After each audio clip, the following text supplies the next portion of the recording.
If you're watching this video, there's something in your past that could be blocking your current blessings. Let's talk about it.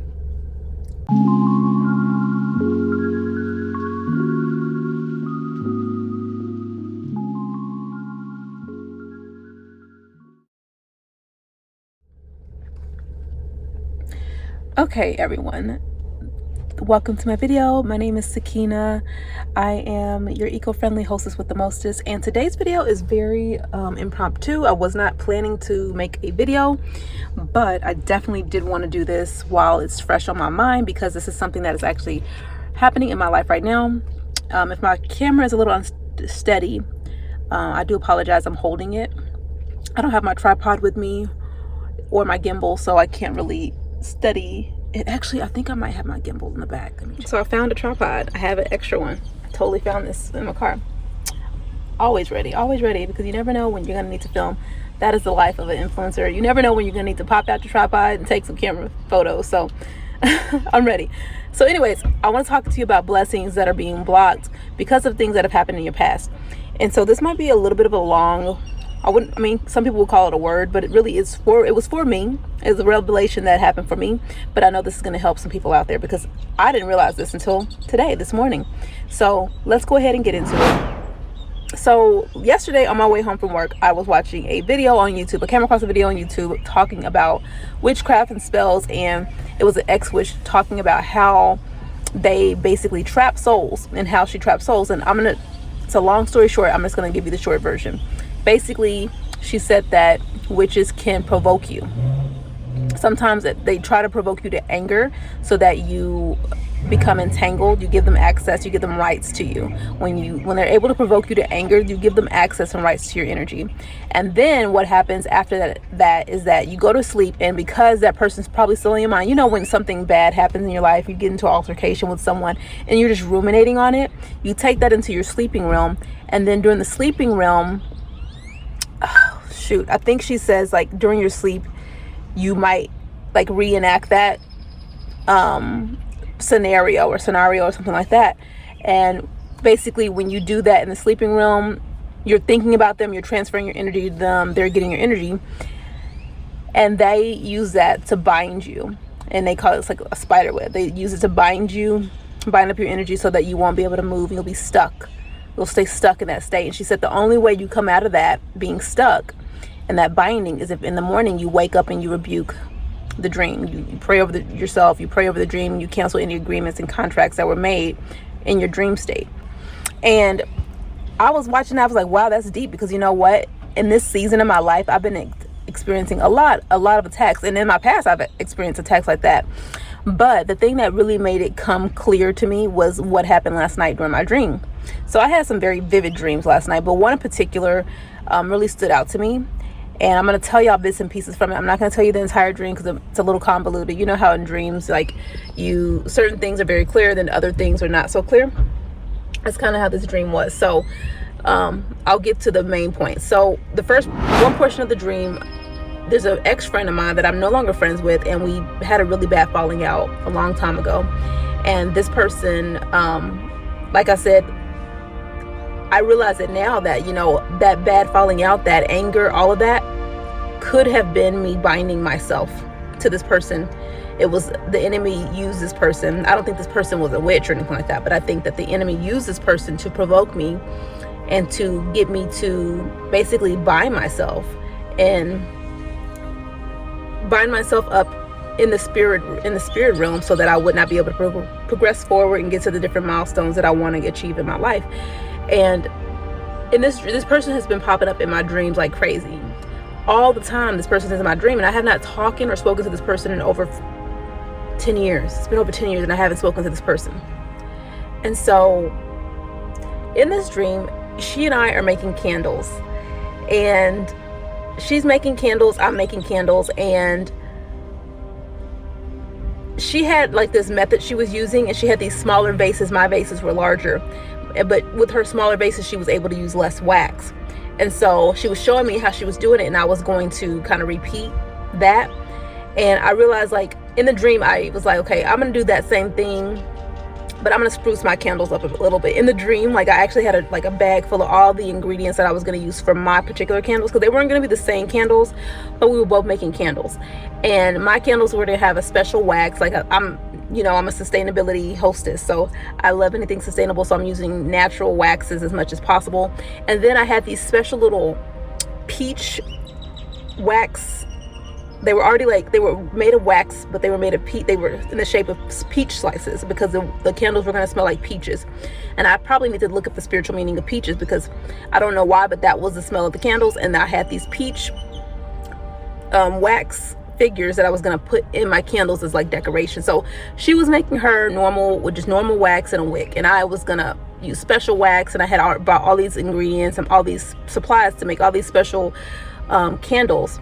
And then this happens in the dream. So she tells me, Sakina, I put your jar up there on that shelf.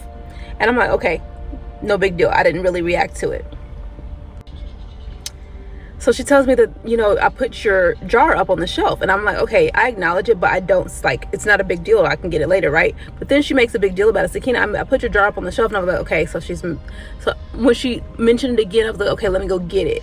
And when I go to go get the jar up on this higher shelf, she steps behind me, and I go to reach for it, and it nearly falls and spills whatever's in it. I don't even know what's in the jar, but I just know it nearly spills. And I realized she did that on purpose, because she put the jar on the shelf, but it was also on top of like some kind of metal. It looked like a lid that was turned upside down, and she placed it on that, but it made it more unstable. And in the dream, this is all a dream, guys. In the dream, I realized that she purposefully put that jar on the shelf like that so that it could fall. And I got really angry with her in the dream. And so I started chasing her down, because we were arguing. I started chasing her down. I don't know why, but I started chasing her down, and we were arguing. And then she took out her phone as if to start recording me. And I was like mad, because she took out her phone. I was like, oh, you're going to try to record this so you can show people that I'm like this bad person, And I took the phone from her. Like, I was reaching for the phone. I was like, don't try to record this to make it seem like I'm attacking you or something, because I wasn't physically attacking. We were just having an argument. And she took out her phone to record it, and I reached for the phone, and I was like, you're not about to share this around with people as if I'm this like bad person when you just try to do this, try to sabotage my candle stand or whatever. And I wasn't able to get the phone out of her hand, but I was able to get the memory card out of the phone. I don't know what kind of phone it was where the memory card was that accessible, but it was like sticking out. Like, how, I'm not sure if y'all have ever seen like how you put your memory card in your laptop. It was like in her phone like that. It's a dream, guys, so none of it really, dreams don't really make sense all the time.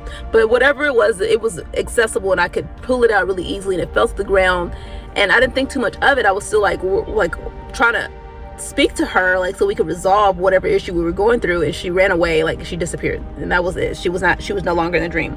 Then I realized, oh, the memory card fell on the ground. Let me go get that, because that has all the information, that has the recordings that she was going to try to blackmail me with or whatever. And I saw the memory card, but then these two guys picked it up, and they picked up the memory card, and I guess the memory card had like writing on it that said a certain name, like it says something like whatever was recorded on it. And they stuck it in their phone, and they started watching and playing. And I went up to them and said, hey guys, I'm actually looking for a memory card, that I dropped on the ground. Have you seen anything?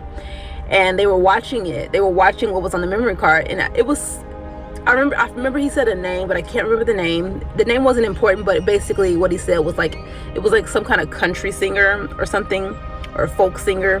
And it was a recording of that. That's what the memory card was written on the memory card. And when they watched it, that's all they saw. And it didn't interest them. And so they handed me the card because they knew it was mine. And that was the end of that portion of the dream. So I retrieved the memory card that had the evidence of me being this angry person trying to attack her, which I wasn't. I was trying to keep her from trying to frame me as this bad person.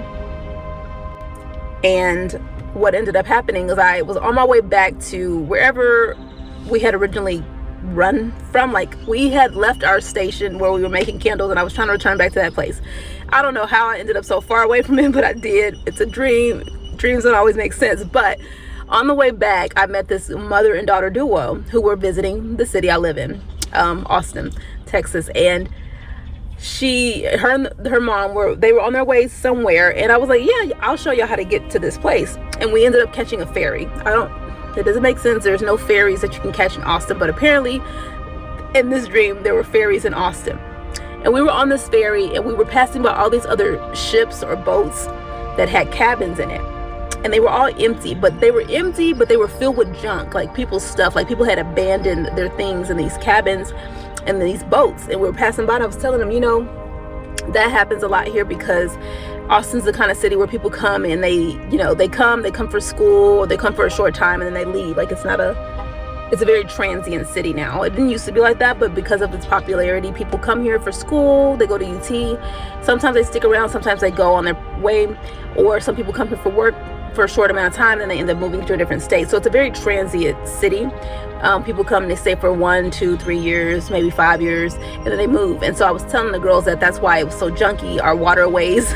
It was like we were on a ferry in the middle of a lake. We do have Lady Bird Lake, but it was like a lake system that ran through the city, almost kind of like the Riverwalk in San Antonio. And I was just explaining that, yeah, that's why that's like that. And so when we got to our destination, like, we had passed these ships and things that were empty and junky, and it was just not a good sight, because it was like people just leave their things and these ships become abandoned, and they're just sitting in the water full of trash and people's things because people just left. And so this mother and daughter, we were exiting the boat, and I remember seeing the person working on the boat. He looked really leathery, like his skin was really tan and leathery, and he looked like he had been working there a long time, and he had long hair, and he was sweating, the hair was sticking to his body. He almost looked like Gollum. He looked like Gollum, but a little bit more human, and a little with more hair, like a lot more hair, and it was long. And I just remember telling him, thank you. I really appreciate what you do. Because in my mind, in the dream, I knew that he was a local who was from Austin, and just kept the waterways working, kept, serving the people who were coming in and out of the city. And he just stayed there. He never really changed and moved out with his life or did anything else. He just stayed with that job until he became this old, like, hunched over, leathery, overly sunburnt man. And I thanked him and went on my way. And he was really happy when I thanked him. Like, it was like you could see him light up. But then he went back to his job. He just went back to his work. And then the mother saw me thank him, and she was like, I want to thank him too. And she went over to thank him, but he didn't see her, so she tapped on him. She tapped on his shoulder. He still didn't notice her, so she started pushing on him, to get his attention, and his skin just started to it was moving around like chicken skin. Like, it was just so leathery, but at the same time, it was just really gross. Like, his skin was very leathery and loose. And she was pushing on his skin to try to get his attention, and nothing. And so she gave up, and we ended up exiting the boat that we were on. We both walked down the boat, and that was the end of the dream. Sorry, it's such a long story, but that was the end of the dream. But at the very end of the dream, I heard in my ear, these people give up. And I realized what it symbolized. So the first part of the dream, where me and my friend got into the argument and all this, represented me being spiritually bound with this person from our past actual argument in the natural real world. The spirit world is real too. It's just as real as the 3D world. But this dream was showing me that she was able to spiritually bind me up in the spiritual world and block my blessings and keep me trapped in this loop in my life, in certain areas of my life, because of this argument that we got into, or that this big blow up that happened long ago. And that's what that represented. And I realized that just based off certain things, like the candles represented her doing it one way, but it was very simple and basic. But I took mine to the next level, and I really leveled up my candles. That's what was represented with the extra little peach slices that I was going to put to decorate the candles. Like, I was going the next step, and it was almost like we were in competition with our candles in the dream. I wasn't competing with her, but I was doing it my way, and my way was just a little bit more spruced. And I used her way, I used her method of using a smaller candle so I could put more wax, use less wax. I used that base, you know, as a guide, but then I added more on to my candles. And I think that represented me learning a lot from her, because I learned a lot from her in our friendship, but there were things about her that I didn't necessarily like, and I think that was representative of that. So I used the base. There was a good base there, but then I took mine to the next level, to the level that I wanted mine to be at. This created some kind of tension in us, and she provoked me to anger in the dream, and it kind of in real life too, and that got me spiritually bound. The memory card serves as like a record, you know. I'm not sure if you've ever watched any of my other videos if you're new, but I have a video where I talk about me being clairaudient. If you haven't watched it, I really recommend you watching it, because it'll give you more clarity on what I'm talking about. But I'm clairaudient, so I receive messages and things like that. And so the memory card represented me receiving, like me being watched. In the spirit realm, they do track you. They do track your progress in life. Like, there's a record of your life and your choices and decisions. And so it represented that. And I feel like she was going to try to record it to like use it against me, maybe in the course of heaven or something like that.